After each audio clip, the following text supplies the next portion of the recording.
So, I really want to do a blog, or should I say a vlog, which was all about the moon and just give some background to, I guess, what I want to say is why I use the moon in all the work that I do.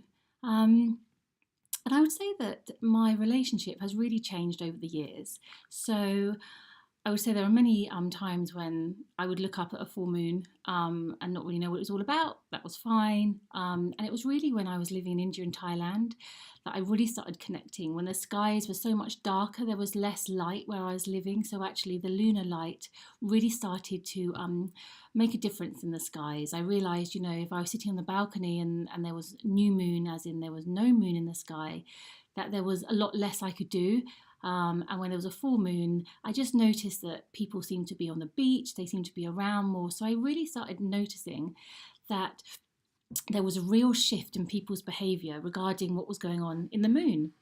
And then when I started studying astrology, and I really love and respect all the different planets, but the planet that's always stood out for me the most is the moon.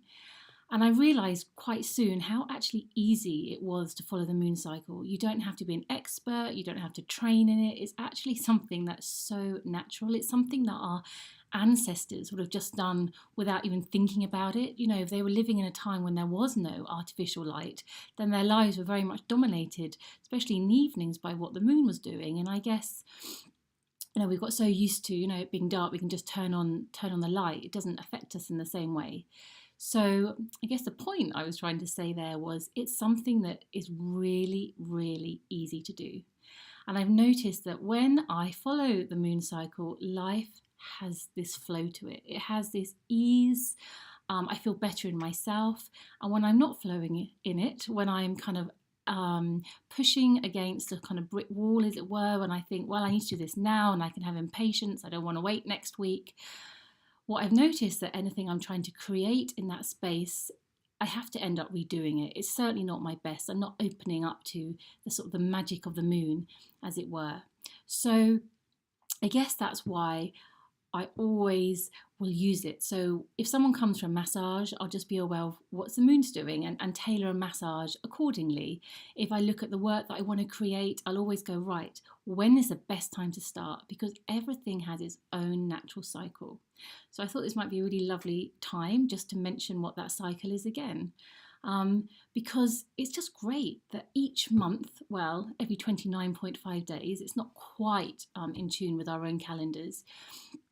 It's roughly nearly there, but so we'll call it every month. So every month we have this new opportunity, this new chapter, this time where we can actually create something that's going to be of ease and in harmony. So that is really what a new moon is all about. A new moon is actually about stopping. It's about thinking, what do I want more of in my life? What do I want to create? And it's really a time of kind of getting excited. It's about following those thoughts or those feelings that kind of light us up and think about, wow, what would life be if I did this? What would life be if I created that? And then after the new moon, we go into this time which is called the waxing period. And this is 2 weeks where the moon's getting bigger. And in many ways, so are we. So it's all about, at this point, action. It's all about starting. It's about putting our energies out there. It's also a time where we have to be quite courageous because starting something new, starting something that's kind of quite outside our comfort zone or important to us really requires that, there might be challenges along the way that actually make us, do I really want this? So it really is a case of being aware of what we're being shown, being aware of the people that we're meeting around these 2 weeks, because it's all about building something new. It's all about getting our foundations in place and just kind of going for it and having patience and all those qualities that are required that when we're doing something for the first time. And then after those 2 weeks of building and growing and doing, we then have the full moon. And the full moon is a time of like peak illumination. If we look up at the sky, there's a huge, great big moon that's shining down on us. And it's a chance to think, did I get where I wanted to go? Am I on the right path? Because if we're not, if we didn't achieve it, or if we got stuck, or if we got thrown off course, what tends to happen at a new moon is that it shines a light on why. What is it in ourselves that we're blocking or isn't quite working? And it could be the fact that actually what I realized was that I didn't really want to have this goal after all. I wanted to do something slightly different.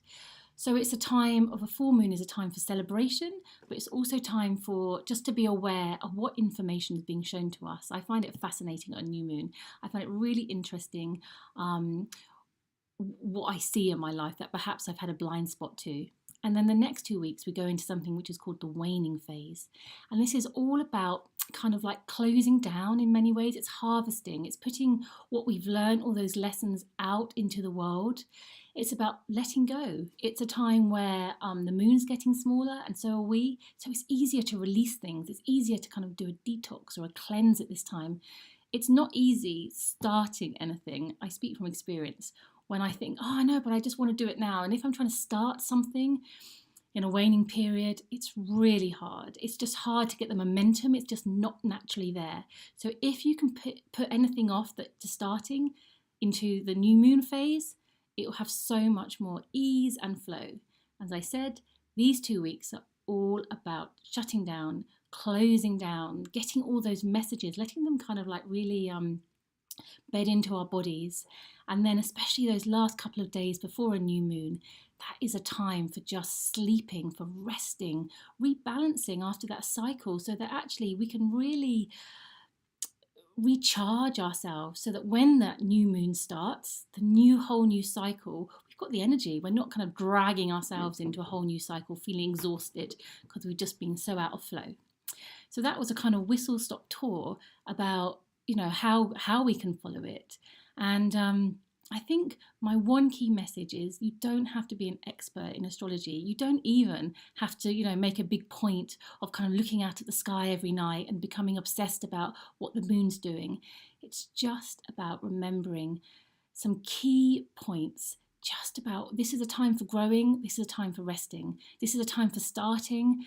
Just knowing that our moods, our motivations, our energy levels are supposed to fluctuate over the year. We're supposed to feel differently. We're not supposed to be linear. Let's go from A to B, fast, straight, high productivity. I used to live my life like that for years. And it wasn't a great place to be. When we're not in flow with life, things feel harder, things feel more stressful. I tend to get more anxiety when I'm trying to push against what perhaps my body really wants to do. So the key message is follow the moon. Just know that it's a pathway, a guide for having a life that's so much more easier and more enjoyable.